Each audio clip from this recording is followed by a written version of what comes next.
Hello students, তোমাদের request ছিল যে স্যার এক্সপেক্টেড টাইম ম্যাথ নিয়ে আসুন। তো আমি আজকে কিন্তু গ্যাসের আচরণ চ্যাপ্টার থেকে যেগুলো আসার মতো কোশ্চেন সেরকম টাইপের কিছু কোশ্চেন নিয়ে এসেছি। তো ক্লাসটা প্রথম থেকে শেষ পর্যন্ত দেখবে।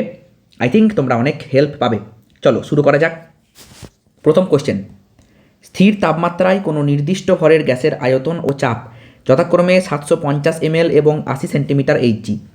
যখনই বলে দেবে স্থির তাপমাত্রায়, আমি গতকালের ক্লাসটাতেই বুঝিয়েছিলাম, যদি ক্লাসটা কেউ না করে থাকো অবশ্যই গিয়ে একবার ওই ক্লাসটা দেখে নাও। গ্যাসের আচরণের কনসেপ্ট পুরো ক্লিয়ার করে দিয়েছি, তারপরে এই ভিডিওটা দেখো, ঠিক আছে? প্রচুর হেল্প হবে, প্রচুর গ্যারান্টি দিচ্ছি হেল্প হবে। আগে ওই ভিডিওটা দেখে এসো, তারপরে এই ভিডিওটা দেখো। ওকে, তো স্থির তাপমাত্রায় কোনো নির্দিষ্ট ভরের গ্যাসের আয়তন ও চাপ যথাক্রমে 750 ml ও 80 সেমি এইচজি। ওই তাপমাত্রায় কত চাপে গ্যাসটির আয়তন 1000 ml হবে। যখনই স্থির তাপমাত্রা মাথায় ক্লিক করবে সঙ্গে সঙ্গে যে স্যার এটা হচ্ছে বয়েলের সূত্র, তার মানে P1V1 ইকুয়াল টু P2V2। ওকে, দেখো আমি শুধু অঙ্কটা সলভ করে দিচ্ছি। তো কি করে সলভ করতে হবে? P1 কত বলেছে? এই যে সেমি এইচজি মানে তো চাপ, ঠিক আছে? তাহলে 80। V1 কত বলা আছে? 750 ml। আর P2 কত বলা আছে? বের করতে হবে স্যার, বলা নেই তাই না? V2 বলা আছে 1000 ml, 1000 ml। ওকে, ক্যান্সেলেশন করো, 0 0 কেটে গেল। 5 15 75, 5 20 100, 20 4 80। তাহলে P2 ইকুয়াল টু কত হলো? 15 4 60। স্যার একক কী দেবো? দেখো ভাই, তুমি এখানে P1টা যে এককে নেবে, P2টা সেই এককই হবে। তাহলে সেমি এইচজি যখন আছে, তাহলে এইটাও কত হবে? Semi HG. Okay, next question. Next question কী বলা হচ্ছে?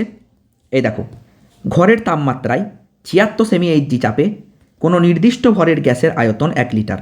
তার মানে আবার P1 বলা আছে 76 সেমি এইচজি। তাপমাত্রা অপরিবর্তিত রাখলে, দেখো আমি বারবার এই জায়গাটাই কেন তোমাদেরকে দেখতে বলছি, দেখো এই যে তাপমাত্রা অপরিবর্তিত, তার মানেই সঙ্গে সঙ্গে মাথায় ক্লিক করে গেল ভাই এটা বয়েলের সূত্র। তাপমাত্রা অপরিবর্তিত, চোখ বন্ধ করে P1V1 সমান P2V2। ব্যাস ব্যাস, P1 কত বলা আছে? 76। V1 কত বলা আছে? 1। P2 কত বলা আছে? 19। স্যার V2, এই তো V2 লিখে দিলাম, 19 4 76। তার মানে স্যার V2 হয়ে গেল 4 লিটার। কারণ আপনি একটু আগেই বললেন যে প্রাথমিক এককটা যা নেব অন্তিম এককটাও তাই হতে হবে। তাহলে উত্তর বেরিয়ে গেল V2 ইকুয়াল টু 4 লিটার। ওকে ওকে ওকে, নেক্সট নেক্সট 700 mmHg চাপে 27 ডিগ্রি সেন্টিগ্রেড উষ্ণতায় কোনো নির্দিষ্ট ভরের হাইড্রোজেন গ্যাস 75 সেমি কিউব আয়তন অধিকার করে। ওই উষ্ণতায় 750 mmHg চাপে ওই ভরের হাইড্রোজেন গ্যাস কত আয়তন অধিকার করবে? ঠিক, তাহলে আচ্ছা এইটা না, স্ক্যানে একটুখানি প্রবলেম হয়েছে, তো এটা একটু দেখে নাও। এই লাইনটা 750 mmHg চাপে ওই ভরের হাইড্রোজেন গ্যাস কত আয়তন অধিকার করবে, তার মানে P2 750 mm আয়তন চেয়েছে। বেশ ভালো কথা। ওই উষ্ণতায় আবার উষ্ণতা ধ্রুবক P1V1 ইকুয়াল টু P2V2। ভাই P1 বসাও, বলে দিয়েছে 700। ওকে, আচ্ছা V1 75। Okay sir, no problem sir. P2 কত বলেছে? P2 এখানে চলে আসি।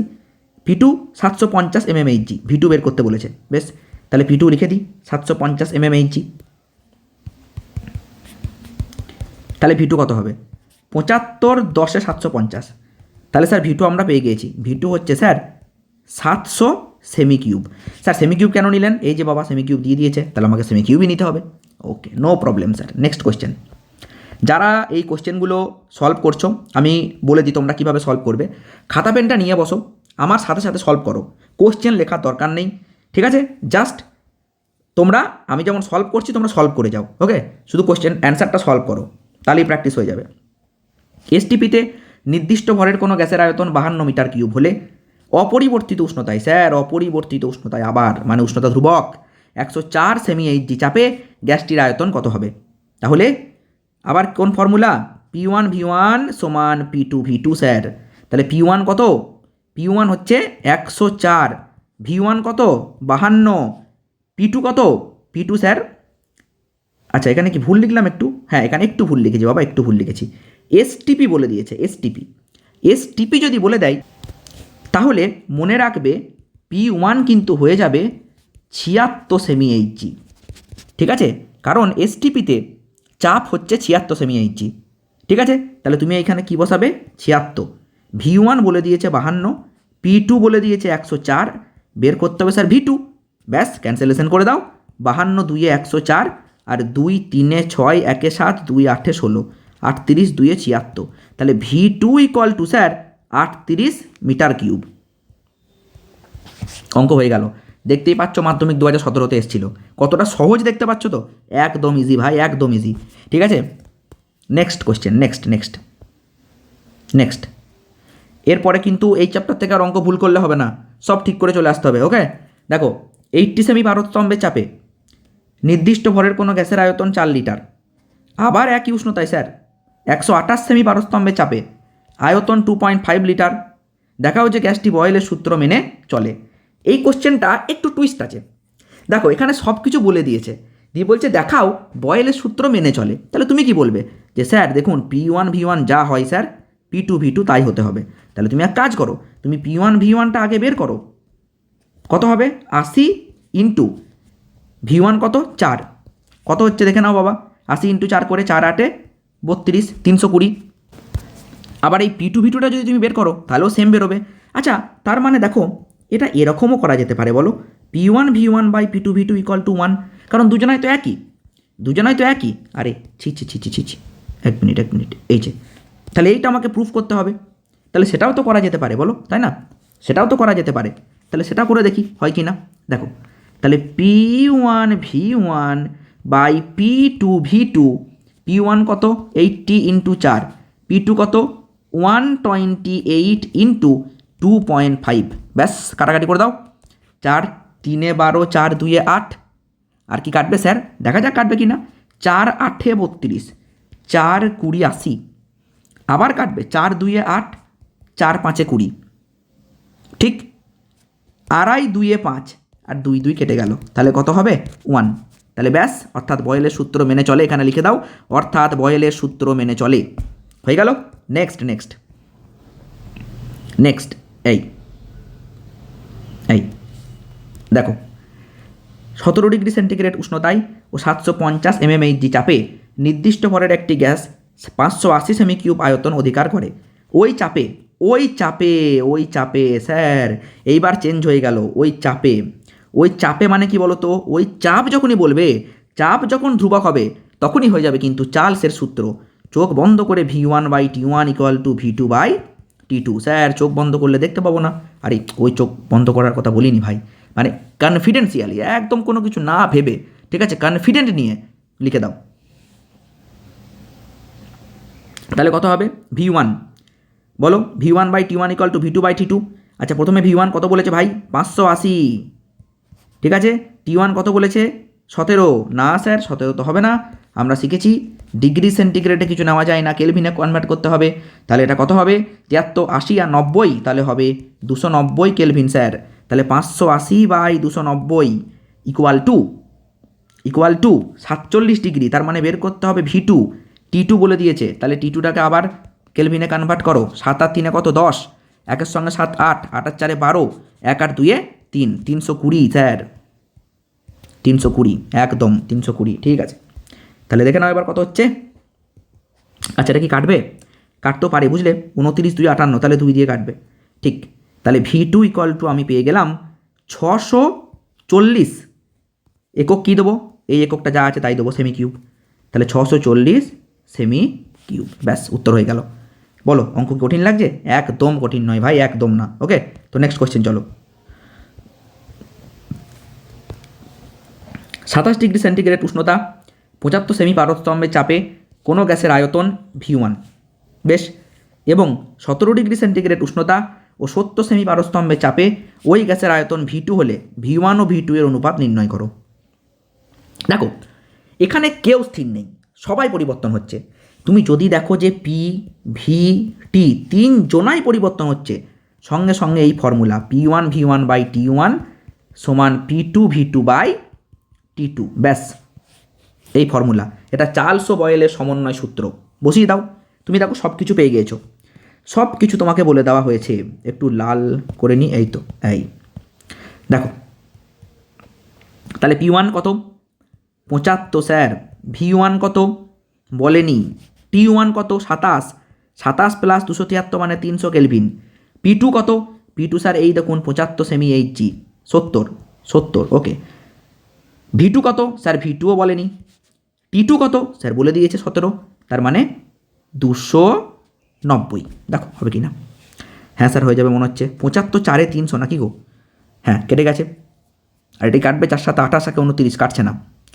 কাটছে না যখন আর কিছু করার নেই। চলো দেখি কি হচ্ছে। V1/V2 বের করতে বলেছে, কিন্তু V1/V2 মানে V1 আর V2 এর অনুপাত, V1/V2। তাহলে 70 × 4/290, ঠিক আছে। দেখো 0 0 কেটে দিলাম, আর তাহলে কাটবে না। 7 4 28/29 উত্তর। 28/29 হয়ে গেল উত্তর। বলো কেমন লাগছে ভিডিওটা, বুঝতে পারছো তো? আশা করি কোনো প্রবলেম হচ্ছে না। যদি কোনো প্রবলেম হয় তো কমেন্ট সেকশনে জানাও। হ্যাঁ, আর চলতরিৎ চ্যাপ্টারের জন্য যারা রিকোয়েস্ট করেছিলে যে স্যার চলতরিৎ চ্যাপ্টার থেকেও এরকম ম্যাথের সলিউশন চাই কিছু, বা ম্যাথ প্রবলেম সলভ করালে ভালো হয়, তাদেরও সলভ করাবো। জাস্ট দু একটা দিন, ঠিক আছে। পরপর যেমন সিকোয়েন্সুয়ালি এগিয়ে যাচ্ছি, এরকম এগিয়ে যাই। হ্যাঁ, চলতরিৎ চ্যাপ্টারটাও আমি একবার রিভাইজ করিয়ে দেবো কনসেপ্টগুলো, ব্যাস তাহলেই হবে। তারপরে অঙ্ক নিয়ে চলে আসবো। আর দেখি যদি আজকে পসিবল হয় তাহলে আজকেই নিয়ে চলে আসবো অঙ্ক। তো চলো শুরু করা যাক। তারপরে কোন উষ্ণতা, আচ্ছা এই নাম্বারগুলোকে অ্যাভয়েড করো ভাই। আমি এই নাম্বারগুলো মানে বিভিন্ন সহায়িকা থেকে কোশ্চেনগুলো তুলেছি, তো ইয়ারের কোশ্চেন, কোনো স্কুলের কোশ্চেন, যার জন্য এই নাম্বারগুলো আছে, ওটা নিয়ে চাপ নেই। তোমরা পরপর অঙ্কগুলো করে যাও। কোন উষ্ণতায় কোনো গ্যাসের চাপ ও আয়তন 0 ডিগ্রি সেন্টিগ্রেড উষ্ণতার চাপ ও আয়তনের দ্বিগুণ হবে? বলো কি হবে এটা? এটা কি হবে বলো? দেখো এখানে বলা হয়েছে কোন উষ্ণতায়, তার মানে তোমার কাছে উষ্ণতা জানতে চাইছে, এটা তো বুঝতে পারছো। কোনো গ্যাসের চাপ ও আয়তন 0 ডিগ্রি সেন্টিগ্রেড উষ্ণতার চাপ ও আয়তনের দ্বিগুণ হবে। আমি জানি না কোন উষ্ণতায়, তাহলে আমাকে প্রথমে চাপ আর আয়তন ধরে নিতে হবে। তাহলে প্রাথমিক চাপ ধরে নিলাম P, তাহলে অন্তিম চাপ 2P, প্রাথমিক আয়তন V, অন্তিম আয়তন 2V, কারণ বলে দিয়েছে না যে চাপ ও আয়তন দ্বিগুণ হবে, ঠিক কি না বলো? তাহলে 0 ডিগ্রি সেন্টিগ্রেডটা হচ্ছে প্রাথমিক উষ্ণতা, আর আরেকটা যেটা বের করবো ওটা অন্তিম উষ্ণতা। তাহলে P1 V1/T1 করে দিই না, চাপ কি আছে? P1 V1/T1 সমান P2 V2/T2, বসিয়ে দাও সব। P1 P V, T1 হচ্ছে গিয়ে 273 কেলভিন, আর P2 হচ্ছে গিয়ে 2P, আর এটা হচ্ছে গিয়ে 2V, আর এটা হচ্ছে গিয়ে T2। PV PV কেটে দাও। তাহলে T2 কত বেরোলো? 273 × 4, তাহলে কত হচ্ছে দেখে নাও। 4 3 12, 4 7 28 আর 29, 4 2 8, 8 2 10, 1092 কেলভিন। 1092 কেলভিন উষ্ণতায় এগুলো সব দ্বিগুণ হবে। বোঝা গেল কি বললাম? চলো তাহলে এবার নেক্সট কোশ্চেনে যাই। নেক্সট কোশ্চেনে যাওয়া যাক। দেখো আমি আর একটা কথা তোমাদেরকে বলে রাখি, তোমাদের যদি মনে হয় যে না এটা ডিগ্রি সেন্টিগ্রেডে কনভার্ট করে দেবো, দিতেই পারো, নো প্রবলেম। যদি তোমরা দেখো যে প্রশ্নতে টেম্পারেচারটা ডিগ্রি সেন্টিগ্রেডে দিয়েছে, তাহলে লাস্টের লাইনে না এটাকে ডিগ্রি সেন্টিগ্রেডে কনভার্ট করেই দিও, বুঝলে? তাহলে 1092 মাইনাস 273 যা হবে তাই, 819 ডিগ্রি সেন্টিগ্রেড। এটা কেন করলাম বলি, দেখো এখানে 0 ডিগ্রি সেন্টিগ্রেডটা ডিগ্রি সেন্টিগ্রেডে দিয়েছে, তাহলে তোমারও ফাইনাল অ্যান্সারটা ডিগ্রি সেন্টিগ্রেডে করে দিও, বুঝলে কি বললাম? নেক্সট কোশ্চেনে চলো। 2 ATM চাপে 300 কেলভিন উষ্ণতায় 64 গ্রাম O2 গ্যাসের আয়তন কত হবে? এই রকম কোশ্চেন যদি দেয়, এতক্ষণ যেগুলো করে এলাম সেগুলোর মতো এটা নয়, একটু অন্য টাইপের, মানে অন্য ফর্মুলা লাগবে। এই রকম যে কোনো কোশ্চেন দিলেই জানবে একটাই ফর্মুলা, PV = nRT। কারণ দেখো 2 ATM মানে P বলা আছে, T বলা আছে, বুঝতেই পারছো। 64 গ্রাম O2, আচ্ছা এর আর একটা ফর্ম হয় সেটাও বলে দিই, W/m/RT, এটাও হয়। দেখো W বলা আছে গ্যাসের ভর, আয়তন বের করতে দিয়েছে মানে V বের করতে দিয়েছে, এ দেখো R এর মান বলা আছে, ঠিক? তাহলে চলো এবার বের করো কি হবে। দেখো তাহলে সবগুলো বসাই, 2 × V, W হচ্ছে 64, আর O2 এর আণবিক গুরুত্ব বা আণবিক ভর কত? ও হচ্ছে 16, তাহলে O2 এর কত? 32, তাহলে 64/32 আর কত? 0.082, ঠিক আছে। আর টি কত? 300, ব্যাস। তাহলে 32 2 64, তাহলে এই দেখো 2 2 কেটে গেল, তাহলে ভি সমান কত দেখে নাও এবার এখান থেকে। তাহলে দেখো হয়ে যাবে 24.6 লিটার। কেন লিটার নিলে? আর এর মানটা তুমি লিটার এটিএম এককে নিয়েছে দেখো, সেই জন্য কিন্তু এটা নিলাম লিটার। ওকে ওকে, নেক্সট নেক্সট প্রমাণ উষ্ণতা ও চাপে 22.4 লিটার NH3 এবং 22.4 লিটার CO2 এর মধ্যে অণুর সংখ্যা সমান হবে না পৃথক হবে? দেখো অ্যাভোগাড্রোর প্রকল্পতে আমরা কি বলেছি, মানে কি পড়েছি, যে অ্যাভোগাড্রোর সূত্র যখন পড়ছি সেখানে অ্যাভোগাড্রো কি বলছে, যে সম আয়তন সকল গ্যাসে সমসংখ্যক অণু বর্তমান, ঠিক কিনা বলো? সম আয়তন সকল গ্যাসে সমসংখ্যক অণু বর্তমান যদি চাপ এবং উষ্ণতা স্থির থাকে। হ্যাঁ, সেই জন্য তো এসটিপি বলেছে, কোনো চাপ নেই, ঠিক আছে, তাহলে কোনো অসুবিধার তো কিছু নেই। তাহলে চলো কী হবে এখানে, সেই 22.4 লিটার মানে 1 মোল NH3, আবার 22.4 লিটার মানে হচ্ছে কি 1 মোল CO2। তাহলে এদের কি দুজনার অণুর পরিমাণ সমান হবে? অবশ্যই হবে, দুজনারই অণুর পরিমাণ সমান হবে। কত হবে সেটা? 6.022 ইন্টু 10⁻23টি অণু থাকবে, অণু সমান থাকবে। কিন্তু পরমাণু কি সমান থাকবে? না, পরমাণু সমান থাকবে না। তার কারণ আছে, দেখো NH3-তে কটা পরমাণু আছে? হাইড্রোজেন 3টে, নাইট্রোজেন 1টা, মানে 4টে। তাহলে 1 মোল NH3-তে এত গোটা অণু থাকবে, মানে এত গোটা NH3 থাকবে। আর মোট পরমাণু কত থাকবে? 4 গণিত 6.022 ইন্টু 10⁻23।